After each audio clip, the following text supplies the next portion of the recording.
bika min syarri ma sana'tu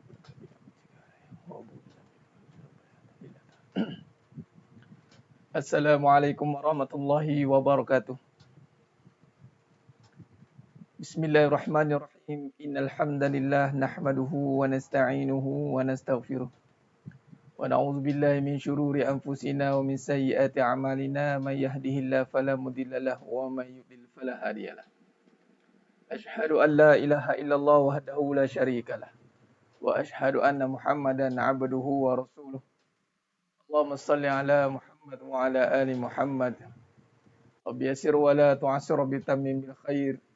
Rabbi shrah li sadri wa yassir li amri wahlul 'uqdatam min lisani yafqahu qawli. Allahumma iftah 'alaina hikmataka wa anshur 'alaina min khazaini rahmatika ya arhamar rahimin. Al-Malikul Quddus Salamul Mu'minul Muhaiminul Azizul Jabbarul Mutakabbir. Subhanallah ya amma yusyrikun. Wallahul Khaliqul Bari'ul Musawwirul lahul asmaul husna. Yusabbihu lahu ma fis samawati wal ardh wa huwal azizul hakim. Wala haula wala quwwata illa billahil aliyil azim. Wala manja minallah illa ilaih. Amma ba'd. Sidang penonton, sidang jemaah mata Allah Subhanahu wa taala. Mudah-mudahan kita semua tergolong dalam golongan hamba-hambanya yang benar-benar bersyukur. Amin ya rabbal alamin. Innallaha wa malaikatahu yusholluna 'alan nabi. Ya ayyuhallazina amanu shallu 'alaihi wa sallimu taslima. Allah dan para malaikat berselawat kata Nabi sallallahu alaihi wasallam. Maka marilah kita sama-sama memperbanyakkan memanjatkan selawat kata Nabi junjungan mulia Nabi Muhammad sallallahu alaihi wasallam. Bersempena dengan malam Jumaat yang penuh barakah ni, syukur alhamdulillah kita dipertemukan lagi dalam siri pengajian online, pengajian kuliah online dalam siri pengajian kajian tauhid dan tasawuf dalam karangan kitab karangan alhamdulillah takdirkan saya sendiri mengarangnya. Ini kita hakikat kehidupan insya-Allah. Mari kita perbanyakkan selawat dan salam kata junjungan mulia Nabi Muhammad sallallahu alaihi wasallam. Allahumma salli ala Muhammad ya Rabbi salli alaihi wa sallim. Allahumma salli ala Muhammad ya Rabbi salli alaihi wa sallim. Allahumma salli ala Muhammad ya Rabbi salli alaihi wa sallim. Allahumma salli ala Muhammad ya Rabbi salli alaihi wa sallim. Allahumma salli ala Muhammad wa ala ali Muhammad. Sidang penonton, sidang jemaah mata Allah Subhanahu wa taala. Khair. Alhamdulillah. Waalaikumsalam warahmatullahi wabarakatuh kepada semua yang memberi salam. Alhamdulillah, syukur kita pada Allah SWT dengan kudrat dan inayahnya dapat kita berkumpul lagi sekali dalam kuliah pengajian online kita insya-Allah pada malam yang penuh barakah ni, Yaumul Jum'ah Sayyidul Ayyam, penghulu bagi segala hari, dan mudah-mudahan kita dilimpahkan rahmatnya daripada Allah Subhanahu wa taala insya-Allah. Allahumma amin insya-Allah. Baik, sidang penonton, sidang jemaah mata Allah Subhanahu wa taala. Semangat. Sebab apa semangat? Ada kata Puan Hariza Jamnat. Sebab apa semangat? Sebab saya mendapat satu mesej tahniah anda terpilih untuk menghadiri datang menunaikan solat Jumaat. Allahu akbar. Dapat mesej tu, rasa ya Allah terpilih. Dia tulis kat situ. Kan masjid sekarang ni kita masih dalam PKPP dan kita taat pada kuli amri minkum. Selangor masih lagi masih lagi dalam keadaan SOP-nya by invitation. Jadi alhamdulillah terasa ya Allah tadi baru dapat list, minggu lepas tak dapat. Jadi kita akurlah, kita akur. Baru kita rasa bagaimana nak masuk rumah Allah ni, apatah lagi bertemu dengan Allah Taala itu memang dipilih. Memang yang terpilih saja, bukan sebab ada apa-apa kelebihan pun. Sebab Allah lebihkan, itu je. Kita tak ada apa-apa kelebihan. Sebagai contoh malam ni yang mana dipilih oleh Allah untuk berada dalam majlis ilmu insya-Allah. Alhamdulillah. Rasa nikmat dia, Allahu Akbar. Punyalah kita nak pergi rumah Allah kan. Baitullah, rumah Allah lah tu. Bertemu dengan Allah. Allazina yazunnuna annahum mulaqu rabbihim wa annahum ilaihi raji'un. Allazina yazunnuna annahum mulaqu rabbihim. Orang yang yakin jumpa Allah. Solat tu jumpa Allah lah. Apatah lagi di rumah Allah. Allahu Akbar. Allahu Akbar. Jadi senang penonton, sesembah mata Allah SWT. Ya, Sabah ikut keluasan masjid. Di KL pun sama, wilayah persekutuan pun sama. Cuma di Selangor ni, by invitation. Bagus juga. Bila kita macam tu, kita dapat suatu yang, suasana yang Masya Allah. Tak tahu nak cakap. Satu perkara yang luar biasa lah. Wallahualam. Saya tak tahu nak gambarkan macam mana. Walaupun nampak macam biasa je kan. Simple saja. Alah Ustaz. Iyalah patutnya jemputlah semua orang kan. Tapi itulah Allah takdirkan nak bagi rasa bagaimana dijemput. Macam orang dapat panggilan haji. Tahniah anda berpeluang untuk menunaikan haji pada tahun ni contoh. Kan? Dan Alhamdulillah. Jadi sidang penonton, sidang jemaah mata Allah SWT. Ya. Ceria tu lah dapat invitation tu. Menunaikan solat Jumaat setelah sekian lama tak dapat. 4 bulan, masuk 4 bulan tu. Siapalah kita kan macam tu lah. Tapi dapat, Allahu Akbar. Dapat setelah lama, tidak mampu dalam keadaan kekangan je lah. Bukan kehendak kita, tapi itulah suasana yang Allah takdirkan berlakunya. Tengok ada satu viral orang di Qatar. Berlari dia dapat pergi masjid. Berlari dia. Allahu Akbar. Berlari dia. Jadi itulah suasananya mungkin terzahir. Alhamdulillah. Memang ceria, memang gembira. Sebab apa? Sebab besok nak pergi menunaikan solat Jumaat dengan by invitation. Subhanallah. Subhanallah. Subhanallah. Ini satu. Bukan kata tak lejah. Saya pun tak lejah. Saya pun tak lejah Tuan Abdul Hafiz kan? Macam mana? Mereka pun akur. AJK Masjid. Yelah kita tak nak lah. Dan ini penting sebab kita tak nak pergi sebab ada kenalan. Tak nak. Kita pergi bukan sebab ada kabel apa ke dah. Kita kena akur. Saya akur lah. Bukan sebab tengok aku ada kenal AJK ke aku kenal. Boleh kita gunakan tu. Tapi biarlah didatangnya dengan natural. InsyaAllah. Baik. Ini sidang jemaah mata Allah SWT. Memang. Ya betul. Ni baru kat dunia. Itulah suasana nanti. Suasana yang saya nak gambarkan itu. Rumah Allah itu by invitation. Itulah hakikat dia. Memang yang datang ke rumah Allah itu by invitation saja. Cuma sekarang ni Allah nak tunjukkan secara hukum ataupun syariat yang dianjurkan oleh manusia. Kena list. Sekarang dah ditambah sikit. Dulu kalau di Selangor 40 orang, sekarang di-expand sikit. Nampak macam manusia tulis, panggil. Tapi sebelum tu pun sama. Datang ke rumah Allah itu hanya by invitation. Datang ke majlis ilmu itu by invitation. Sama dengan majlis ilmu pun by invitation. Bukan sebab kita. Tak ada. Allah pilih kita. Allah pilih kita bukan sebab ada kelebihan. Tapi Allah lebihkan kita. Itu saja. Itu saja sidang penonton sidang jemaah mata Allah SWT. Jadi subhanallah. Subhanallah satu kerinduan. Satu kerinduan yang tidak boleh digambarkan. Dapat saja alhamdulillah yang dah dapat syukur alhamdulillah tak apa. Saya doakan semuanya yang ada dalam ni insya-Allah dipilih oleh Allah untuk bertemu dengan Allah di syurga sana. Itulah yang lagi penting. Ya ayyatuhan nafsul mutmainnah irji'i ila rabbiki radiyatan mardiyah fadkhuli fi ibadi wadkhuli jannati. Ya ayyatuhan nafsul mutmainnah, wahai jiwa-jiwa yang tenang. Itu dia.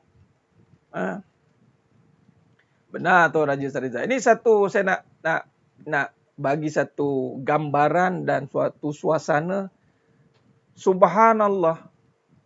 Seronoknya kita itulah dipanggil hari pembebasan bagi orang beriman itu bukan bebas daripada masalah di dunia, tak.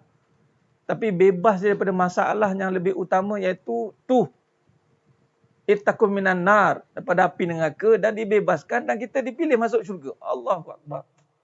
Saya tak tahu nak gambar suasananya, sungguh luar biasa. Dan inilah yang didambakan oleh orang beriman. Ya? Didambakan oleh orang beriman. Jadi, dipilih oleh Allah Ta'ala itu perlukan mujahadah. Supaya Allah pilih kita. Dan saya yakin pada malam yang penuh barakah ni, Yaumul Jumaah, semua yang menonton dia dipilih oleh Allah SWT. Dipilih oleh Allah. Ya. Benar. Ya, betul. Kita rindu nak pergi, nak menghadiri majlis ilmu, faham. Cuma apa saja yang berlaku ni, kita nak kaitkan, kita nak lihat dengan keimanan. Apa sebenarnya hikmah? Apa tamsil, contoh-contoh yang kita boleh ambil iktibar. Supaya kita faham akan erti kehidupan yang sebenar itu di mana? Di akhirat sana. Di syurga sana. Adakah kita terpilih untuk masuk ke dalam syurga Allah? Dan Nabi SAW bagi jaminan, semua umatku masuk syurga. Allahu Akbar. Dan kita dah dipilih pun. Allah pilih dengan cara kita jadi orang beriman. Semua. Yadkhulul jannah. Semua umatku akan masuk syurga. Allahu Akbar. Illa aba. Kecuali orang yang enggan. Dia enggan, dia tak dapat lah. Jadi, siapa yang enggan, dialah tak dapat. Ya, Tuan Muhammad Rizal, rindu lama tak jumpa kat Surah Menara TM. Masya Allah. InsyaAllah, satu masa nanti akan tiba masanya kita bertemu kembali.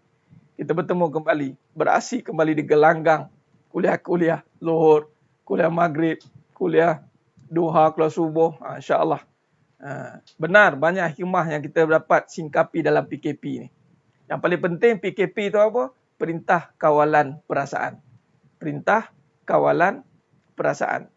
Jadi sedang penonton, sedang jemaah mata Allah SWT. Khair, kita sambung pengajian kita pada malam yang penuh barakah ni. Kita masih membincangkan pada usul perbahasan kehidupan pada fasa siddiq. Kita ada 4 fasa perbincangan.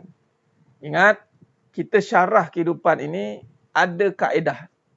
Sebab tu statement-statement ataupun isu-isu yang saya lontarkan, yang sama ada dalam kuliah ataupun dalam tulisan saya di wall ke atau dalam tulisan-penulisan, ada kaedah syarahan, bukan sekadar perhati kosong. Bukan kata-kata kosong, bukan kata-kata berdasarkan kekecewaan atau bersandarkan kejayaan seseorang, tidak. Tapi ianya melalui proses yang diambil daripada sifat wajib bagi Nabi SAW. Dan sudah pasti ikut Nabi akan ikut Allah. Kalau bukti kita cinta Allah, pasti kita kena ikut Nabi. Dan apa yang kita katakan, apa yang kita syarahkan, apa yang kita lontarkan, ini semua bertepatan dengan apa yang Allah nak dan apa yang Nabi nak. Tak lari daripada kerangka itu. Jadi sidang penonton, sidang jemaah mata Allah SWT, kena faham. Benar, Tuan Siti Syarifah pergi ke masjid pun kita dah rasa seronok. Apatah lagi lah pilih ke syurga, betul? Merentas negeri tu hari pun dah seronok. Merentas negeri. Seronok dah. Bayangkan kita merentas ke negeri akhirat. Berjumpa dengan Allah Azza wa Jalla di syurga sana. Allah tak tahu gambarannya bagaimana. Sebab tu orang beriman dia sentiasa kaitkan dengan akhirat. Orang beriman dia akan sentiasa kaitkan apa yang berlaku di dunia dengan akhirat. Mesti dikaitkan dengan akhirat. Apabila kita mengakhiratkan dunia, apa saja statement-statement, contoh merentas negeri, saya akan kaitkan dengan akhirat. Merentas negeri akhirat. Negeri juga Allah gunakan perkataan negeri. Sesungguhnya negeri, wabtaghi fima ataqallahu darul akhirat. Darul, kan negeri akhirat. Allah guna. Dan surah Al-Qasas ayat 77. Wabtaghi fima ataqallahu darul akhirat. Kejarlah akan segala kurniaan akan negeri akhirat. Kejar apa saja yang boleh benefit hidup kita di negeri akhirat. Allah suruh fast action. Kejar. Sebab tu tak ada istilah kejar dunia. Yang ada adalah kejar akhirat. Tak ada istilah kejar harta. Tak ada. Kejar kerjaya. Tak ada. Cuma orang keliru kan. Bila saya sebut, dah ada yang keliru. Biarlah keliru. Sebab dia tak ada, dia tidak tahu tu yang keliru tu. Jadi apa saja statement itu kita nak kaitkan dengan akhirat. Itulah ujian.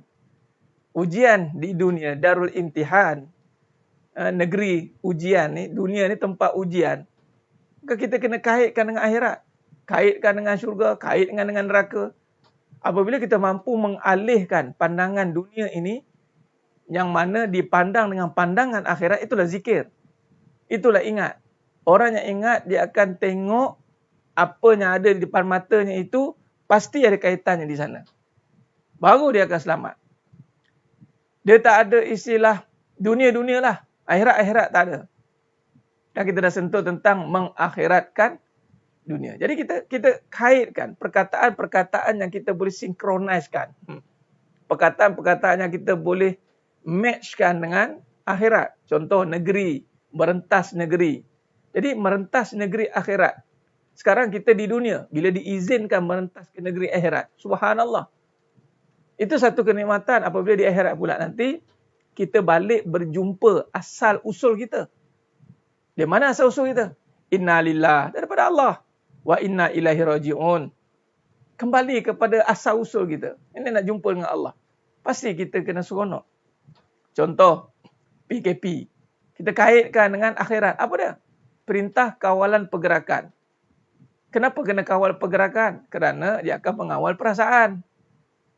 Kerana kalau kita diam, sebenarnya bila ada masalah, ini sebagai contoh, kita sambung kajian kita ya. Sambil tu, yang mana baru masuk, Alhamdulillah, terima kasih, dah bantu sebarkan, share, tekan butang share dan butang like. Ya. Baik. Jadi, kita lihat hikmah ujian COVID. Bila keadaan begitu meruncing, apa yang akan diambil langkah-langkahnya? Ialah mengawal pergerakan. Cuba tengok. Kenapa kena kawal pergerakan? Cuba kita kaji. Why? Lalu diberikan satu istilah, memutuskan rantaian penyakit. Maka bila ada masalah dan bila makin tinggi masalah, makin kronik masalah, jangan banyak bergerak. Bila kata jangan banyak bergerak, ni nak kaitkan dengan apa? Ibadah apa? Iktikaf. Berhenti. Iktikaf. Ataupun berkhalwat. Atau bersuluk. Berhenti. Waqaf. Iktikaf. Berhenti. Itu maknanya. Berhenti atau iktikaf itu untuk apa? Untuk recharge. Untuk mohon ilham. Beruzlah. Itu Nabi SAW. Beruzlah. Berkhalwat. Berdua-duaan ni maksudnya bukan dengan orang saja. Berkhalwat ni antara kita dengan Allah SWT. Beruzlah, duduk diam. Sebab itu bila datang sesuatu ujian yang begitu hebat, sebenarnya antara reflect, respon, dipanggil auto-responder sistem badan kita ni, dia akan diam. Cuba tengok orang kalau ada masalah banyak, dia diam, apa hal ni? Kamu ada apa hal? Slow dia. Tak kesana ke sini ni. Nampak? Sebab dia nak cool down balik. Dia nak kecilkan kembali, nak memusatkan kembali. Itu namanya mengasingkan diri dipanggil. Kalau suluk tu mengasingkan diri. Kalau kita lihat kisah pemuda Al-Kahfi. Ini disunahkan malam Jumaat ni. Hari Jumaat juga. Dan malam Jumaat, hari Jumaat. Membaca suratul Kahfi. Apa yang berlaku ketika ancaman daripada pemerintah raja yang zalim, maka kaedahnya adalah asingkan diri. Jadi sekarang kita berada pada keadaan yang penyakit berjangkit yang membawa kepada kematian. Ini isu besar, bukan isu kecil. Jadi apa keadaannya? Kecilkan pergerakan. Samalah dengan manusia. Apabila dunia ni banyak masalah, so janganlah banyak bergerak ke sana ke sini. Sebab tu orang beriman itu bukan jenis yang suka berseronok. Tidak. Adapun mereka mengembara ke muka bumi ini untuk melihat tanda-tanda kekuasaan Allah. Bukan saja-saja kosong-kosong jalan-jalan, tak ada. Itu kaedah dia. Bersuluk ni, itu nama suluk ini. Yang ni dan khalwat. Itu perkataan. Bersuluk atau berkhalwat. Yang mana suluk ni salik. Itu sang salik perjalanan seorang itu menuju pada Allah. Maka dia mengasingkan diri, itu nak bersuluk.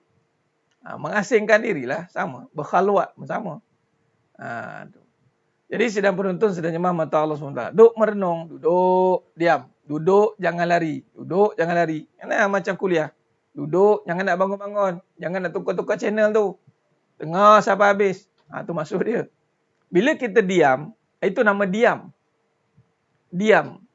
Diam ni bukan diam-diam. Diam ni maknanya nak recharge, nak cleansing, nak takhalli, pembersihan. Bila kita diam, itu kita berzikir. Kita berfikir, benar berzikir, merenung, muhasabah. Di saat musibah, perkara yang terbaik nak dibuat waktu ini adalah muhasabah. Bertafakur, bertazakur. Tazakur ni mengingat Allah. Bukan sekadar sebut Allah, tetapi menghayati kembali kalam-kalam ataupun nama-namanya. Macam apa yang kita buat ini. Jadi sidang penonton, sidang jemaah mata Allah SWT, kita mula menghayati di saat musibah, kita bermuhasabah, kita duduk diam, bukan sebab diam-diam, sebab dah terdiam, tapi mendiamkan diri bermakna membersihkan. Kita diam, kita nak memperbetulkan atau kita nak merenung apa perkara yang menyebabkan musibah ni datang mungkin atas kesilapan kita.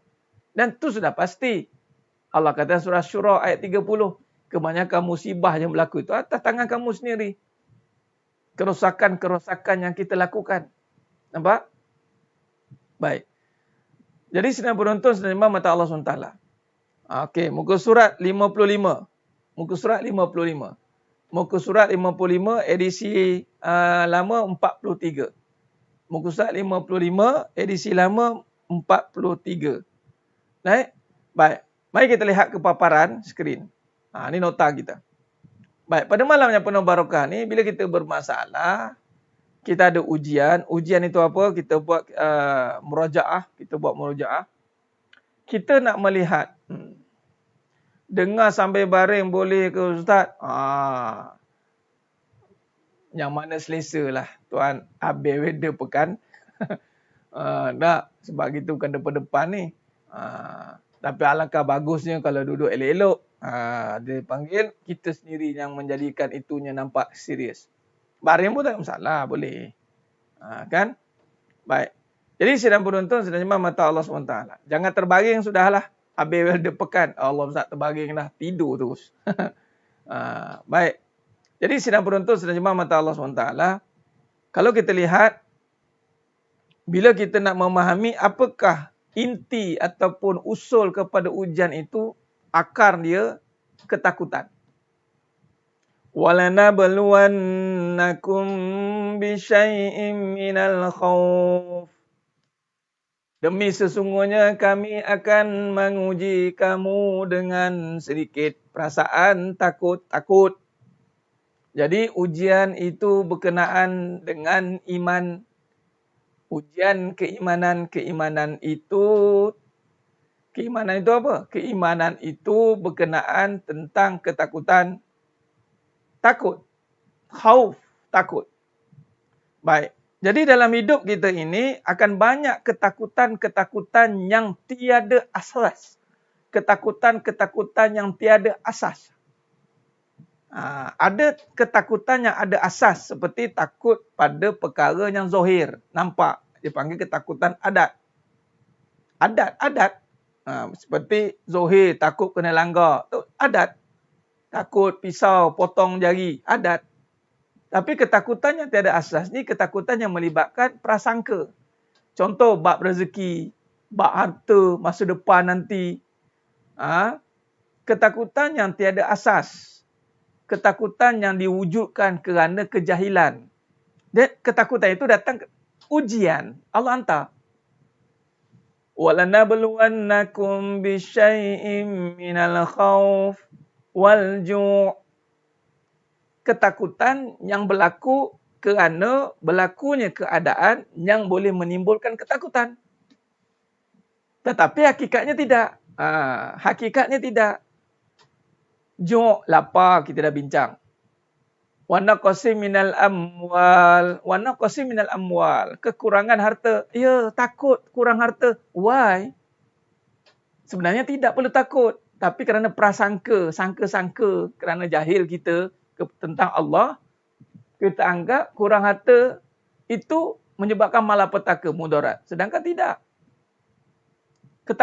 Ketakutan yang tiada asas.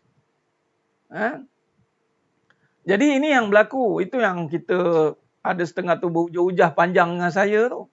Pening dia. Pening dia bila saya sentuh tentang harta. Bergaduh. Bukan bergaduh lah. Kan? Tapi itulah dia. Kita pun fahamlah atas sebab. Mungkin dia tak faham. Keliru. Tak apalah.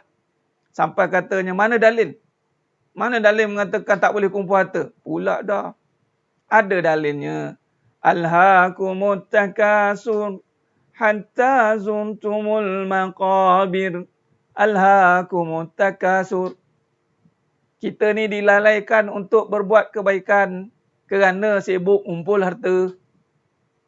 Sibuk cari harta sampai lupa pahala. Gadaikan pahala kerana nak cari harta. Apa dalilnya? Sebab cari duit lambat solat. Niaga. Kalau kerja, ala kulihal lah. Ada bos.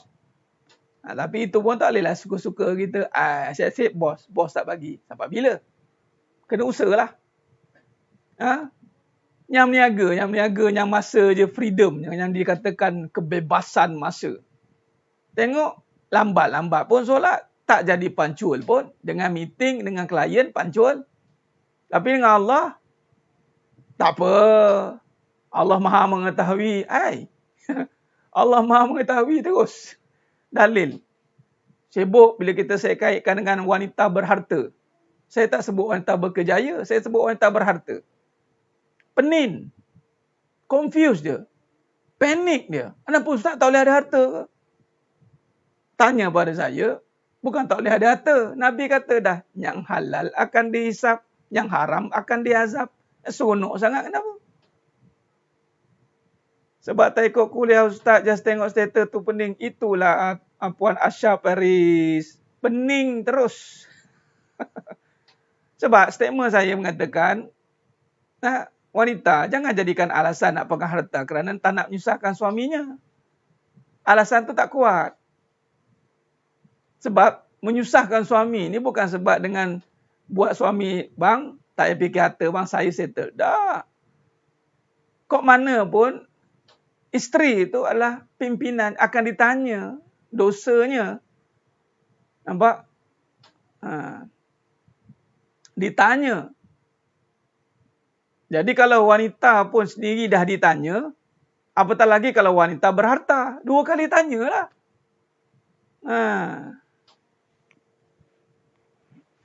Ustaz, macam mana tak nak kerja harta? Kejar masa solat.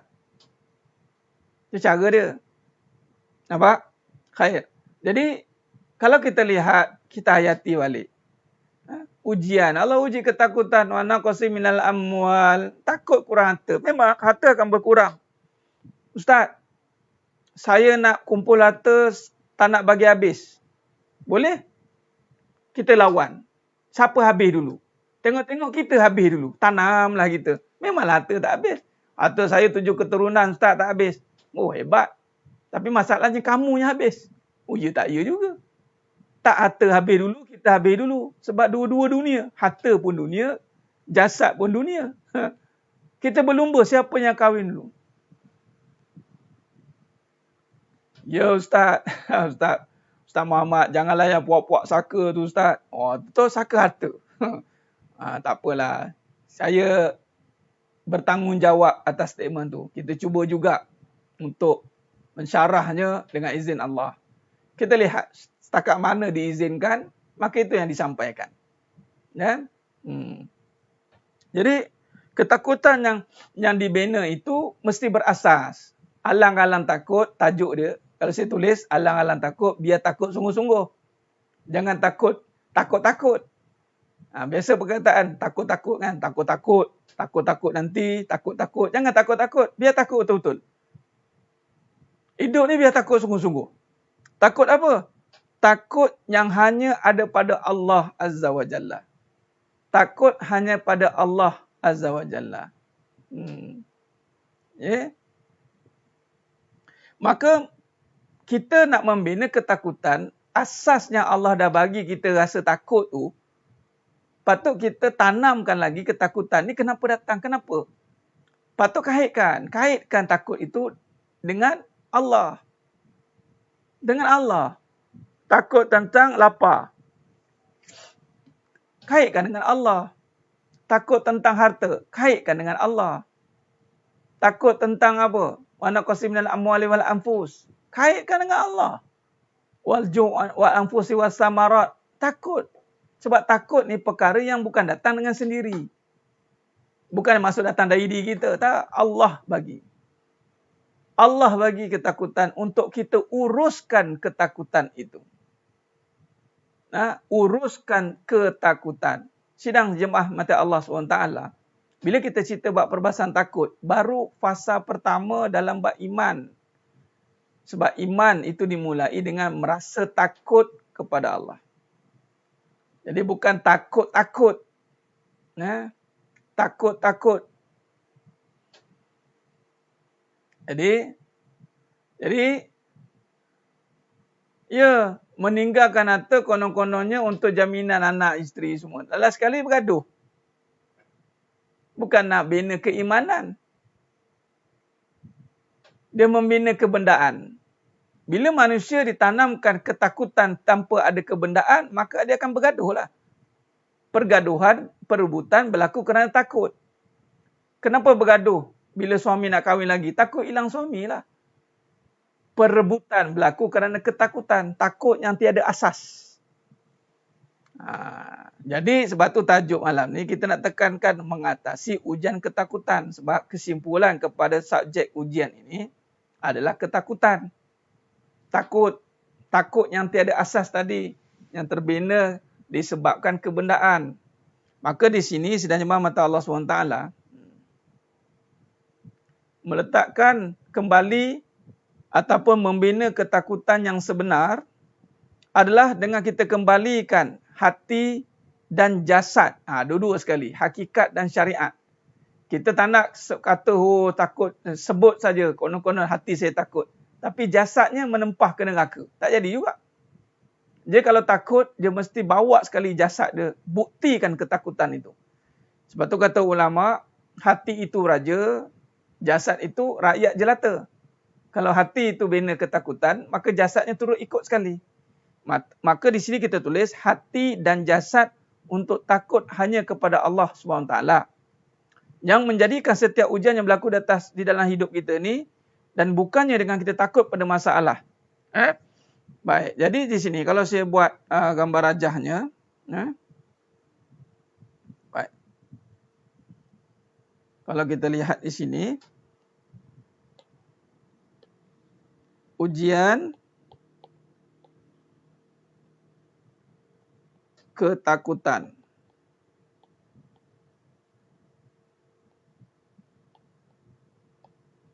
Maka ketakutan ini kita nak alihkan ketakutan yang hadir dari hati dan mendorong jasad. Kedua-dua ini kita nak bawa dia balik kepada Allah. Kita nak kembalikan ketakutan khauf itu kepada Allah Azza wa Jalla. Maka di sini sedang penonton sedang mata Allah SWT, kita tak nak ketakutan ini, hati dan jasad ini beralih kepada makhluk. Ni kita bimbang ni. Dia beralih kepada makhluk. Jasad, dua-dua ni, dia bermula dengan takut ni yang Allah berikan. Tapi apabila tiada dia kesedaran, terhalang, maka dia akan pergi kepada makhluk. Ketakutan tu diletakkan pada makhluk. Sepatutnya ketakutan itu kena dibalikkan kepada Allah. Nampak? Bila dia jadi kembali kepada makhluk, jadi yang ditakutkan itu adalah dia takutkan keadaan. Nah, ini keadaan makhluk lah. Kebendaan.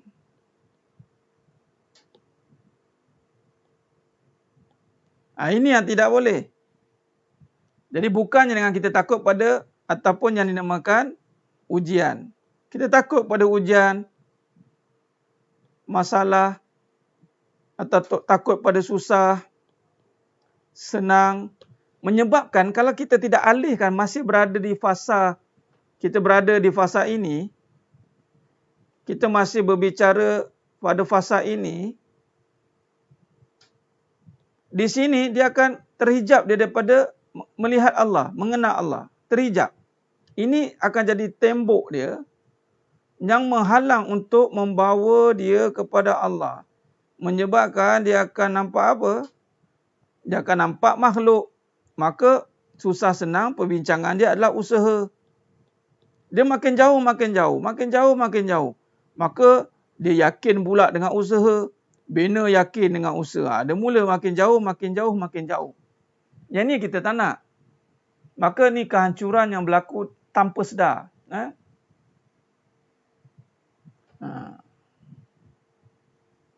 Ya, takut mesti ada pada Allah.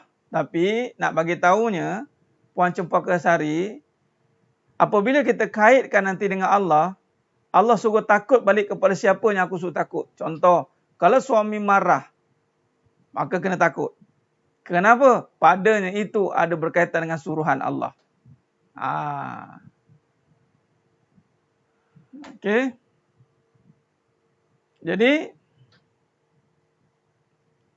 Jadi sedang penonton, sedang jemaah mata Allah SWT.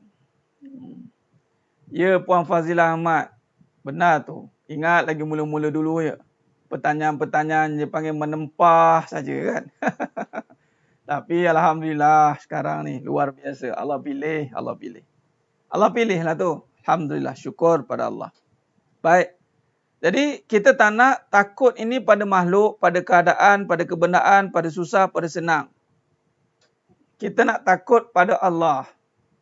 Macam takut hantu, samalah. Tuan Hamizi Hamzah. Takut pada makhluk lah. Kita malah lebih bahaya, kita anggap hantu tu boleh mudaratkan kita. Lagi bahaya. Kita nampak, kita lebih nampak dan lebih takut pada hantu yang memudaratkan. Ini yang bahaya tu. Kita dah ditanam, dah dididik. Ambil lah dia hantu. Ambil lah dia. Nampak? Akhirnya, menyebabkan apa? Menyebabkan dia hilang ketakutan pada Allah yang menjadikan hantu tu.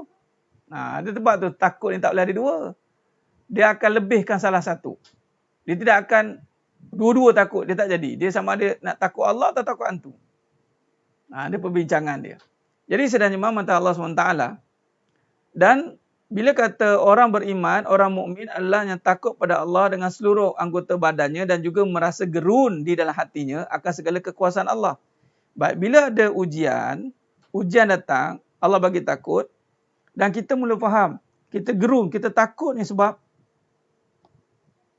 ketakutan kita ini, semalam kita dah bincangkan, sebab pada Allah, ketakutan kita ni pada Allah, yang mana Allah memiliki sifat mudarat dan manfaat. Dia ada dua, nafi', manfaat dan mudarat. Dan ada pun yang kita takut itu adalah sifat Allah, yadar, yadurru, yadar, la yadurru. Jadi kita takut kepada Allah yang memberi mudarat melalui jalan ujian, kesusahan atau kesenangan. Dua-dua kena. Jadi yang kita takut itu adalah direct kepada Allah ni. Ya Allah, aku takut mudaratmu yang engkau datangkan melalui ujian ini. Sebab tu kita minta beri kita kekuatan untuk melalui ujian ini. Tu cara dia.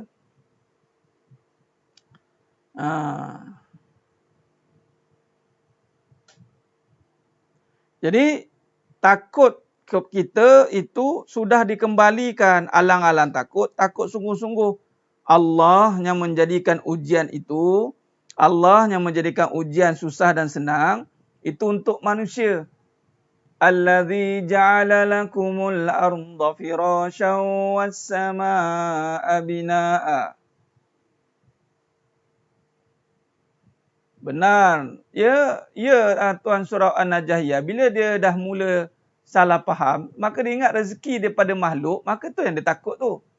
Kenapa kita takut? Sebab kita nampak dari makhluk lah kita akan dapat.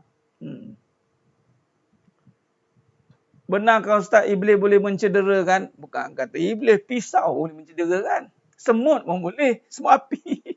Semut api apa, binatang makhluk apa saja. Tapi siapa yang izinkan? Allah, mudarat tu. Tiada satu pun. Bismillahilladzi la yadurru ma'asmihi syai'un fil ardi wala fis sama' wa huwas sami'un alim. Nampak? Jadi senang penonton, senang jemaah mata Allah SWT.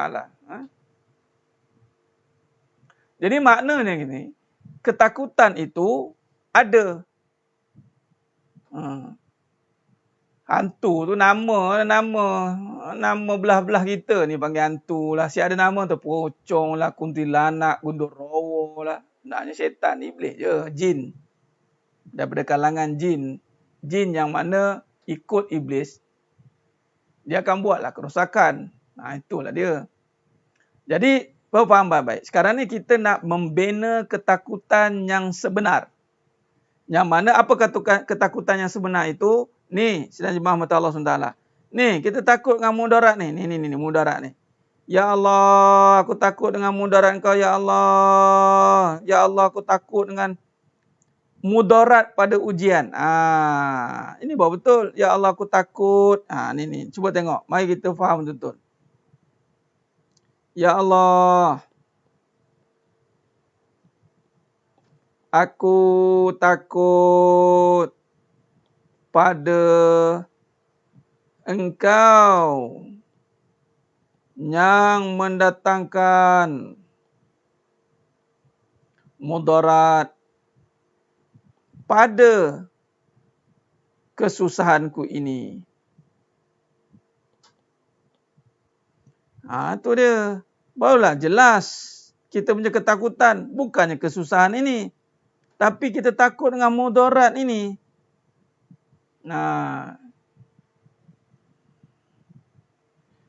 Dia hantu jin. Tuan Samsul, jin. Jin ni daripada nar, api.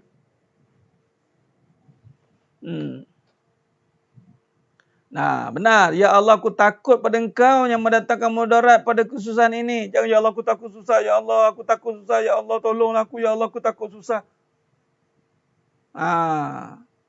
Ya Allah, aku takut pada Engkau, Ya Allah. Engkau yang mendatangkan mudarat pada susah ini. Tapi, bak kata Tuan admin surah An-Najahiyah, macam mana ni Ustaz, tak takut? Tak takut ni? Jadi, sebab apa tak takut? Sebab kaedah membinanya itu tidak kena. Jadi, kita kena bina ketakutan ni. Ketakutan ni kita kena binanya. Barulah Allah berikan ketakutan kita pada Allah. Anugerah ketakutan ni, macam mana datangnya lapar, rasa takut.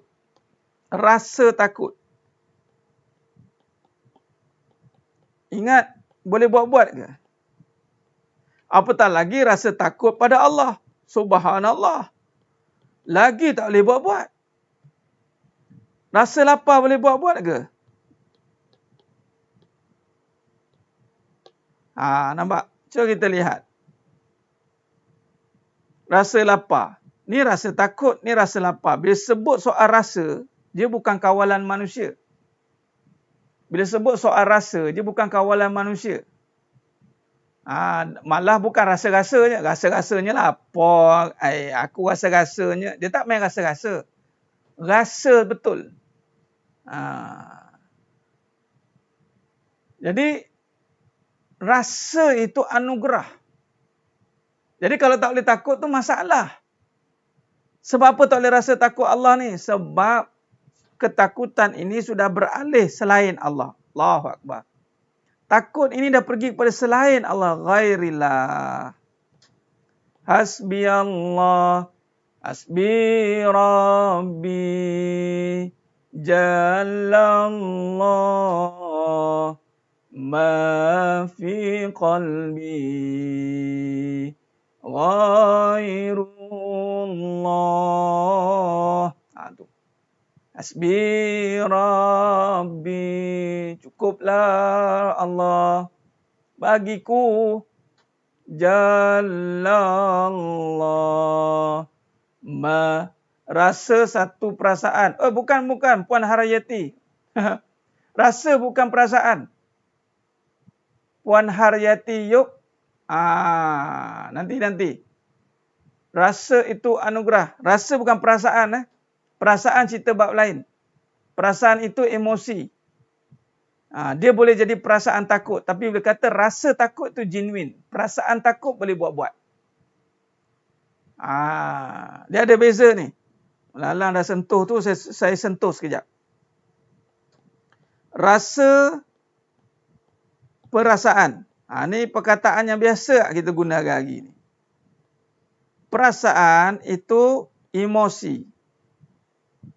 Nafsu. Yang boleh tergantung ataupun diwujudkan melalui keadaan. Tapi rasa ini adalah jiwa. Hati. Yang hadir dari kesedaran. Ni. Rasa ini kalau sekiranya tidak dibentuk, malah dikuasai oleh perasaan, itu yang dipanggil hati yang sakit, maka rasanya tidak sempurna. Ni zauq, dipanggil zauq. Kalau perasaan bukan. Sebab tu, contoh, rasa takut versus perasaan takut. Dua benda beza ni. Boleh ya? Sinar Imam mata Allah SWT. Perasaan takut. Rasa takut ini datang dengan kesedaran. Tapi kalau perasaan takut datang daripada keadaan yang ditakut-takutkan. Inilah. Sekadar ditakut-takutkan saja. Perasaan lawa samalah. Perasaan cantik. Perasaan cantik, dia perasaan ni diambil pada perkataan perasa. Perasa ni kan bukan tulen. Perasa tiruan. Perasa. Bila kata perasan, dia maknanya dia satu kenyataan. Perasaan cantik. Maka bukannya tulen dia cantik. Tempelan saja. Kalau rasa cantik, bukan dia. Rasa cantik tu sifat. Daripada mana? Allah. Innallaha jamil wa yuhibbul jamal. Sebab tu, bila saya sentuh isu-isu tertentu, bila kita ada ilmu bezakan rasa dan perasaan, betul. Bukan bercakap ikut perasaan. Kalau saya pun tak boleh nak bezakan mana rasa mana perasaan, tiba-tiba nak timbulkan kontroversi dengan saya pun hanyut sekali. Selok sendiri bahasa kasar Ustaz. Betul lah tu. Betul lah. Syok sendirilah kamu ni. Betul. Itu pun tak kasar lagi tu Puan Haliza. Apa nak kasar lagi? Fikirlah perkataan dia.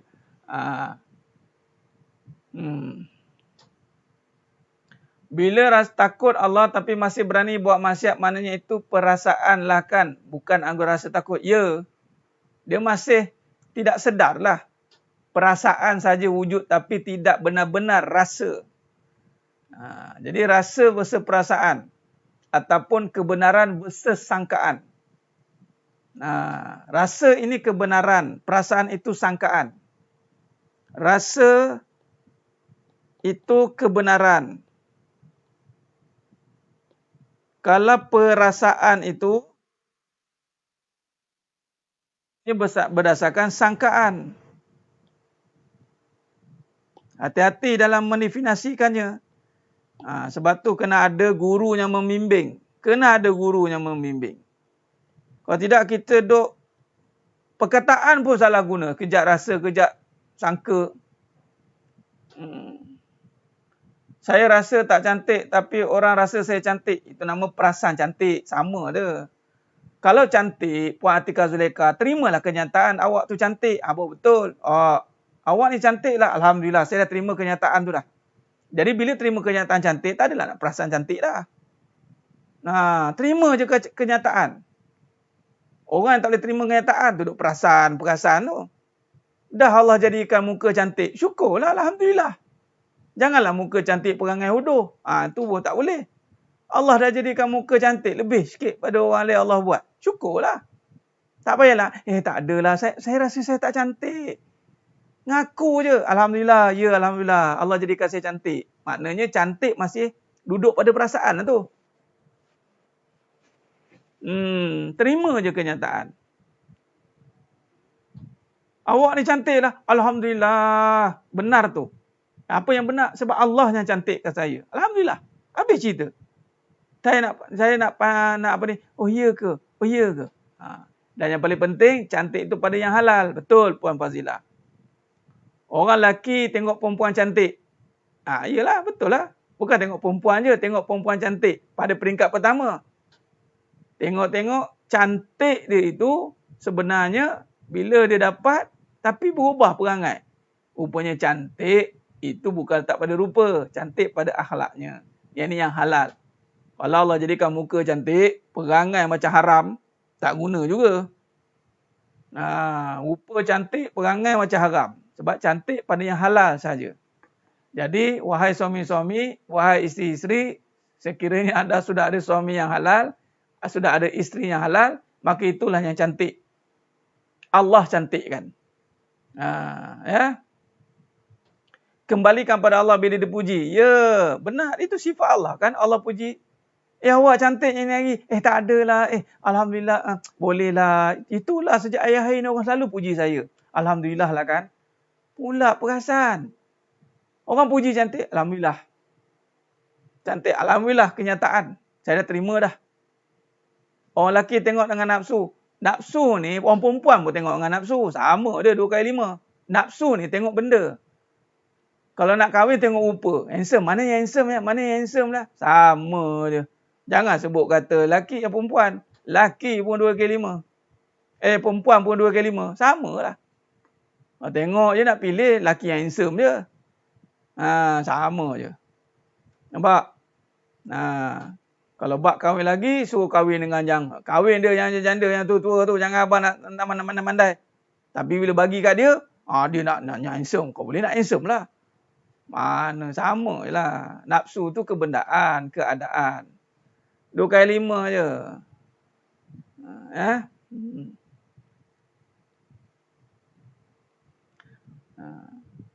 Jadi cantik memang letak pada yang halal. Baik, sambung. Nama cerita bab cantik pula ni. Sambung.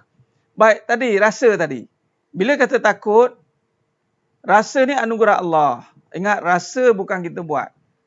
Tak boleh main rasa-rasa, tak boleh. Rasa ni anugerah Allah. Sekarang ni kita kena fokus. Bagaimana nak dapat rasa itu? Maka mari kita lihat ulama syarahkan. Dia bukan yang mandai-mandai. Tak ada Islam mandai-mandai dalam hidup, dalam apatah lagi kita nak mendekatkan diri kepada Allah Subhanahu Wa Taala. Istighfar boleh ke Ustaz kalau orang puji? Bukan kata istighfar, innalillah terus.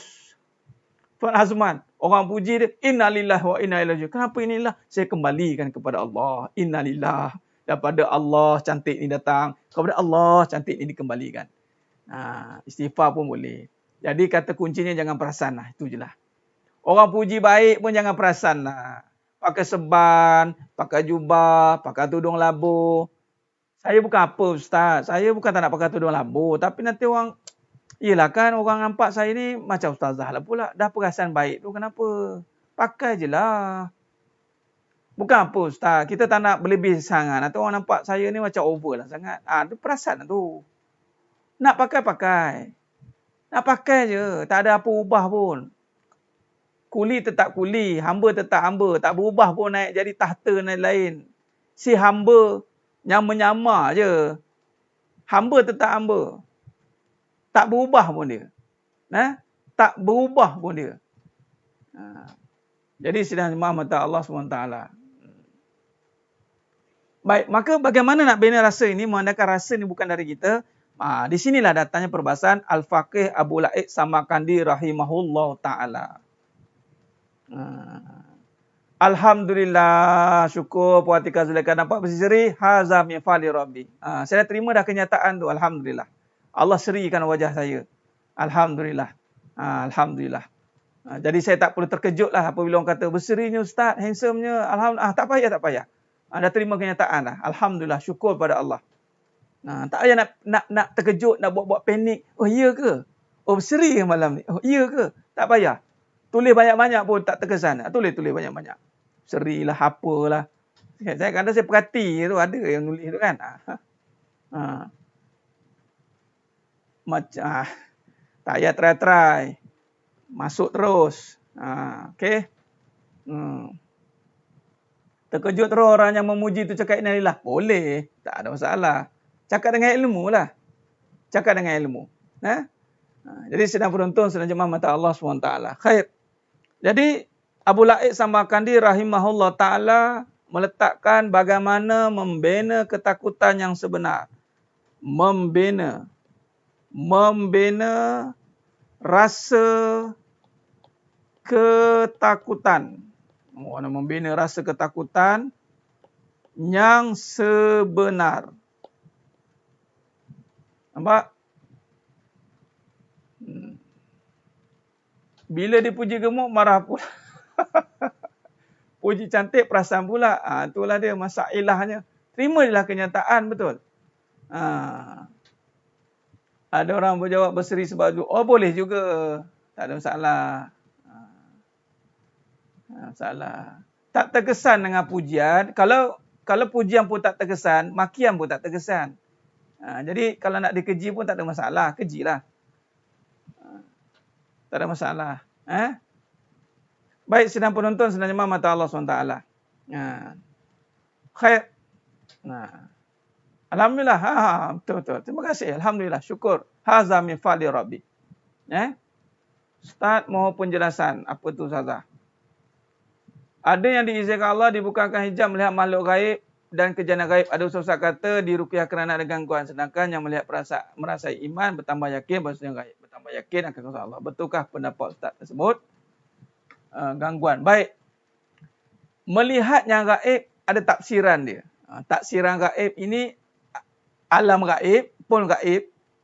Ataupun Allah buka hijab melihat yang gaib. Yang ini apa? Itulah sifat kekuasaan Allah. Itu gaib yang makam tinggi. Gaib. Dia tak ada tengok jin-jin ke sebab memang manusia itu bukan dijadikan untuk melihat gaib-gaib jin lah apalah. Malah jin pun susah nak lihat pun. Kata almarhum Tuan Guru Datuk Ismail Kamus kata takkan boleh nampak bentuk jin sebenar. Sebab bukan alam kita. Beza-beza.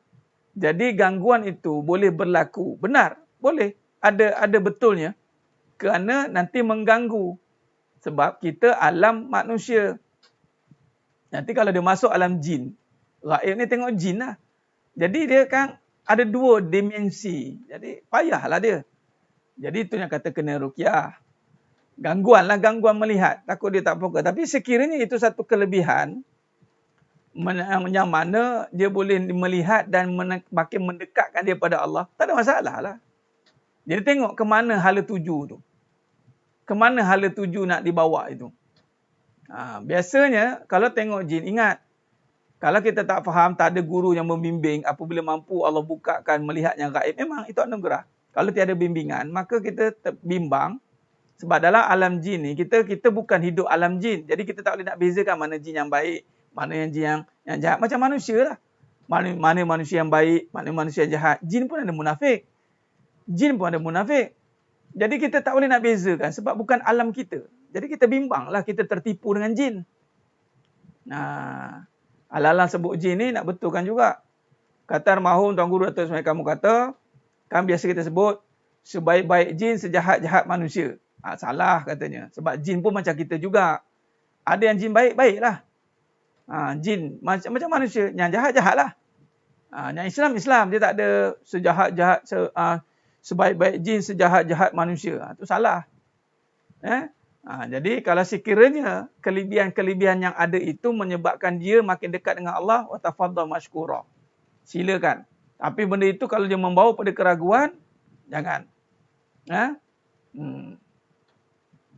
Tak, makam tinggi ni bukan, makam ni jangan terkeliru dengan kedudukan, ni dapat ilmu laduni ke apa. Makam ni maknanya dia mendapat tahap perjalanan spiritual ataupun jiwanya sampai kepada Allah.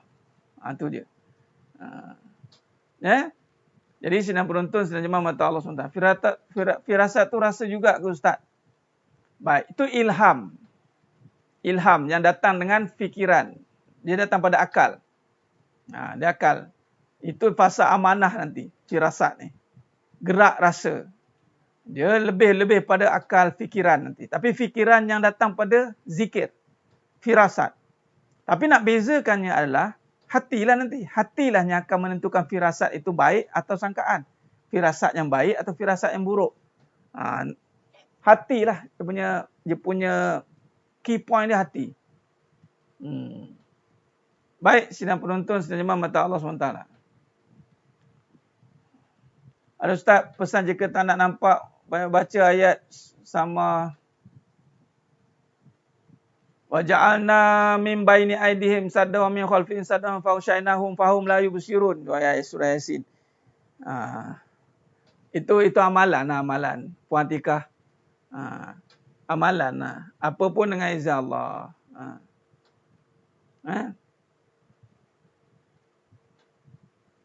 Gangguan melihatlah Puan Muarif. Gangguan melihat. Okey. Baik, sidang penonton, sidang jemaah mata Allah SWT. Baik, kita sambung sikit dan kita buat kesimpulan. Ini kita habis awal sikit. Cerita jin Sasuddin ke pula? Ustaz. Itulah masuk pula cerita jin ni. Allahu Akbar. Tersedak. Okey, baik. Jadi sidang penonton, sidang jemaah mata Allah SWT. Minta diri esok nak ke. Okey, baik. Semoga Allah berkati perjalanan Puan Haniza Abdullah. Baik. Mari kita lihat dulu sepintas lalu.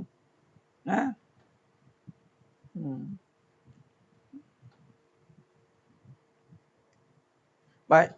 Jadi membina rasa ketakutan yang sebenar ni supaya kita tak nak tertipu lagi ketakutan yang membawa kepada kerosakan, iaitu kebendaan. Kita tak mau. Jadi kata Abu La'i sama Kandi rahimahullah ta'ala, yang pertama apa yang kita kena buat untuk membina rasa takut ni.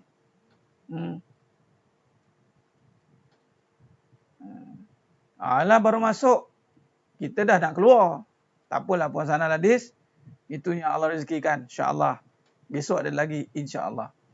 Baik, yang pertama kata Abu La'i sama Kandi rahimahullah ta'ala, lidahnya. Nampak, kita akan jaga syariat. Menjaga lidahnya atau lisan. Kata Nabi SAW dalam mafhum hadis, fal yakul khair, berkata baik, atau auliyasmu, diam. Baik, di sini kita kena latih lidah kita, jangan main kata, saya ni Ustaz, kalau bercakap, saya tak boleh simpang-simpang. Kita kena kata. Jangan main-main cakap macam tu. Lisan menggambarkan iman dia. Kalau keluar daripada mulutnya kata-kata yang buruk, bermakna hatinya lebih buruk. Hati-hati. Ala inna fi jasadi mudghah fa iza salahat jasada kullu fa iza fasada jasada kullu ala wahya qalbi. Dalam diri Adam itu ada seketul daging. Kalau baik daging itu baiklah semuanya, kalau buruk daging itu buruklah semuanya. Ala wahya qalbi. Ini ibarat teko, kan? Bila kata ibarat teko,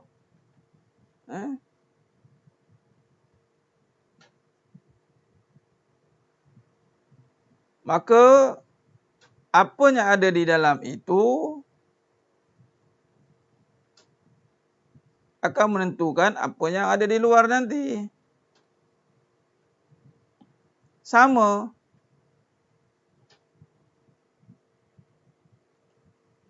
Kalau di dalamnya buruk, maka di luar pun buruk. Ini lisan. Jadi kalau nak bina ketakutan itu, mulakan ni menjaga ni. Jangan keluarkan yang buruk. Sekiranya masih buruk dalam ni, baik diam. Bersihkan. Maka di sini kata Abu Lais Samarkandi rahimahullah ta'ala, maka kata beliau, jangan berdusta. Katakan yang hak. Ni kita belajar ni. Kulil haq walakanna marran. Yang pertama. Yang kedua, lisan gunakan untuk zikir, selawat, Al-Quran. Itulah dia.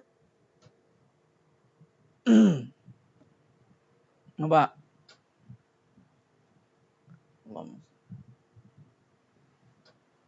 Kalau dunia tu buruk, katakan buruk. Janganlah ubah-ubah mana-mana. Kalau harta tu fitnah, katakan fitnah. Jangan mana-mana tukar. Tidaklah genetik. Ya, ada hatinya puatika. Puatika, hati. Kalau tasbih di jari, kalau hatinya masih busuk lagi, bukan kata tasbih. Tasbih satu badan pun tak jadi. Faham? Ya. Ya, cakap dia, tahan. Cakap dia tahan. Tahan. Bersihkan. Tahan dan bersihkan. Lisan, jaga lisan. Zikir, salawat, Al-Quran. Atau diam. Perbanyakkan zikir ini dipanggil zikir lisan lah. Yang dipanggil lafaz. Adapun zikir yang utama itu datang dari hati. Nampak? Hati. Ini kita tengah cerita tentang apa ni? Bagaimana nak bina ketakutan. Nak datangkan rasa ketakutan itu. Kalau kita lisan tak mampu nak jaga, maka kita tak takutlah. Dan setiap yang dikeluarkan itu dicatat roket dan atid. Roket dan atid, maka berkata-kata itu ibarat satu skrip yang akan dicatat dan dicatat. Lidah dan jari jaga-jaga. Ya, itu akan ada lagi yang bawah nanti. Tangan, kaki. Baik. Itu yang pertama. Lisan. Clear? Bab lisan.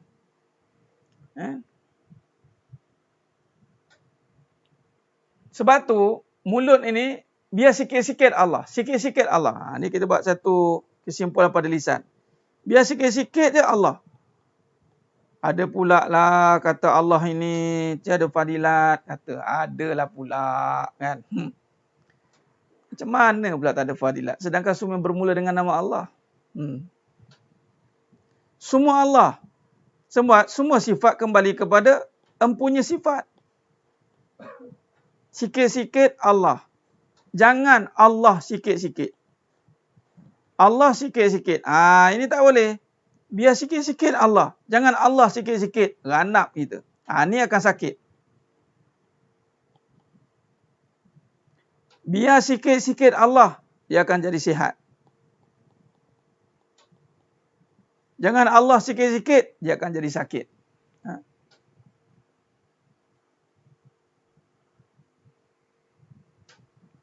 Apa saja yang ada pada zahir dan batin semua diketahui. Malaikat juga tahu.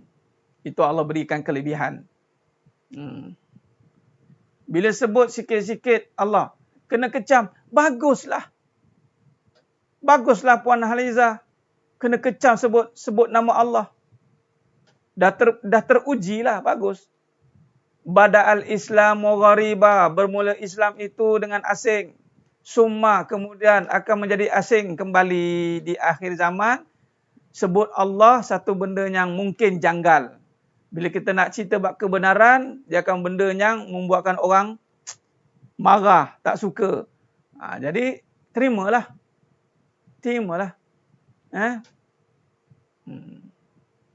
Bajet alim. Baguslah pada kita bajet kafir. Buat apa? Yelah Puan Atika Zulaikha, tak apalah. Saya tak nak pun petik mana-mana. Yang menyebut tu patut terasa lah. Sebut apabila kita serius lah sebut Allah ni. Sebab memang Allahu Samad. Allahu Samad.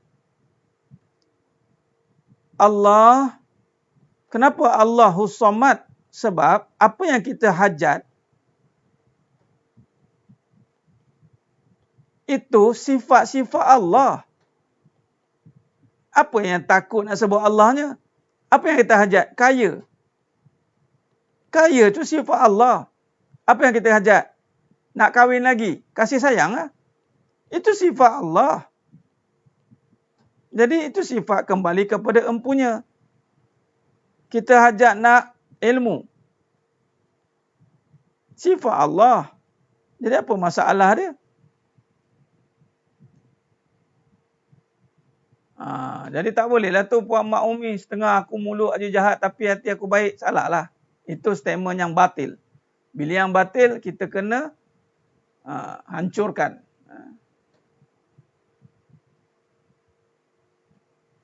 Baik. Jadi tu dia bab lisan ini. Yang kedua, dia lidah ni tak bertulang. Lidah tak bertulang. Tu ayat dia. Jadi yang menjaga lidah ni apa? Hati. Yang kedua jaga, ni jaga hati. Adapun yang kita bincangkan memanglah berkaitan tentang jaga hati. Baik.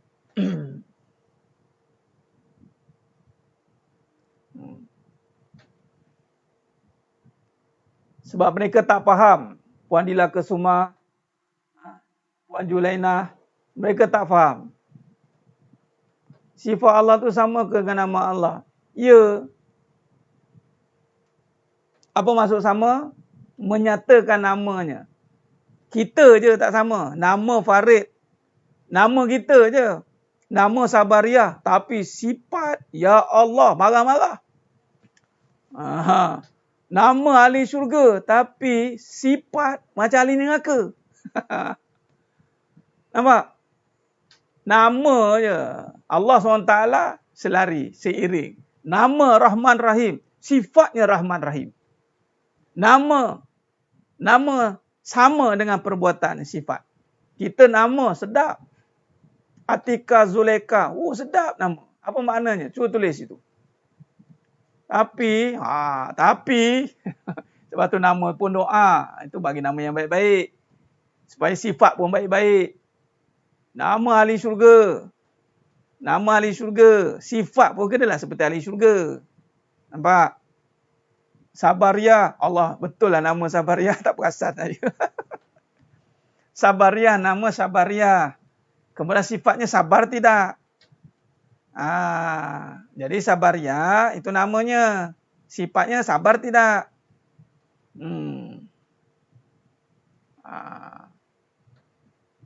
Jadi sinar mata Allah SWT. Baik. Yang kedua, qalbu.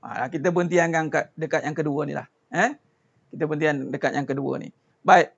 Hati yang menjaga lidah. Lalu kata Abu Sa'id Al-Maqdisi rahimahullah, nak keluarkan, nak biar kalau nak bagi rasa takut ada dalam hati kita, maka kata Abu Sa'id Al-Maqdisi rahimahullah, hati kena keluarkan hasad. Ni. Hasad, iri, ataupun sifat mazmumah lah. Ditulis kat sini, hasad, dengki, iri. Dengki ni semua tak boleh ni. Ini semua penyakit-penyakit yang boleh merosakkan. Pendek cerita, penyakit mazmumah. Ya?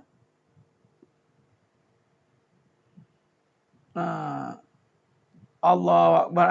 Betul tu Ustaz. Bawa superbike terlanggar lubang. Allah. Bagus. Melatah Allah. Bagus. Tu maknanya ingat. Nama Nurzatul Zafati. Zafati. Ya, Ustazah Janita Harum. Berseluruh. Sebab tu Nabi tak ada borak apa seronok-seronok kosong. Buat seronok-seronok yang tanpa ada fakta. Tak ada.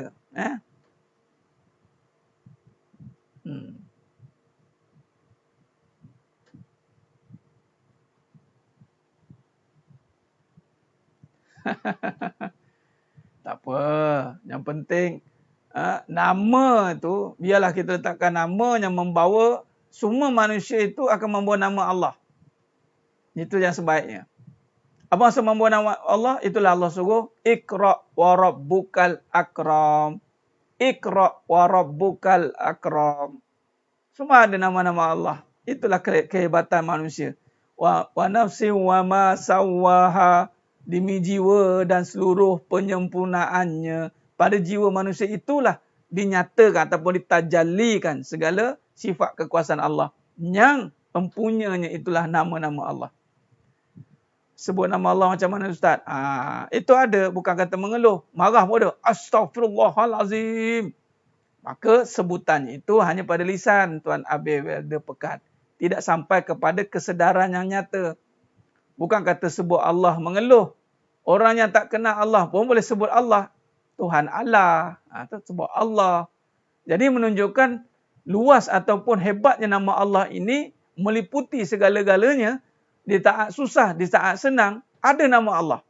Walaupun orang itu mengeluh, berkata yang buruk, perkataan ataupun perbuatan yang buruk, tapi nama Allah tetap ada di situ. Menunjukkan Allah meliputi segala-galanya. Nama Allah itu meliputi seluruhnya. Tak ada siapa boleh lari daripada nama Allah. Sama ada dia nak sebut dengan cara perangai buruk, maka dia akan tanggung kesan dia. Dia panggil fitnah atas nama Allah.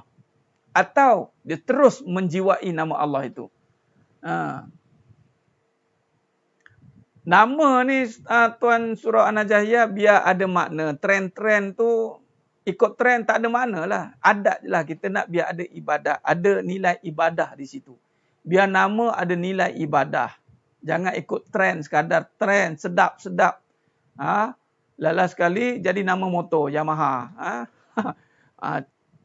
Gabung-gabung nama suami, gabung nama isteri. Jadi nama motor. Jadi nama tu biar ada nilai ibadah di situ. Kita akan dipanggil dengan nama yang baik-baik. Kata Nabi SAW. Baik, jadi yang kedua ini hati. Hati inilah mengeluarkan seluruh sifat-sifat mazmumah. Yang kata Abu Lays Samarkandi rahimahullah ta'ala, antara yang ditekankan di sini adalah menghancurkan atau mengeluarkan rasa permusuhan, dengki, hasad dalam diri. Kerana hasad, dengki dapat menghapuskan kebaikan sebagaimana Nabi SAW sabda, mafhum hadis, hasad memakan kebaikan seperti api membakar kayu api. Hasad termasuk penyakit yang berbahaya di dalam kolbu. Jadi penyakit-penyakit kolbu dan penyakit-penyakit hati ini akan diubati dengan nilai-nilai kefahaman. Alif lam ni, Tuan Puan Alizat, dia tidak boleh sebab alif lam ni dia dah jadi penghususan. Dia dalam bab, kalau bab nahu, alif lam dipanggil alif lam ma'rifat. Alif lam ni namanya alif lam ma'rifah. Apatah lagi merujuk pada nama Allah, Al-Azim. Tak boleh. Dia kena Abdul Azim. Dia tak boleh. Al ni hanya menyatakan adanya, khusus, penghususan. Tapi Al-Hafiz pun, Al-Hafiz nama Allah, yang maha menjaga. Jadi, Al-Hafiz. Tu kalau gelaran hujung tak apalah. Gelaran hujung. Tapi kalau nama siapa?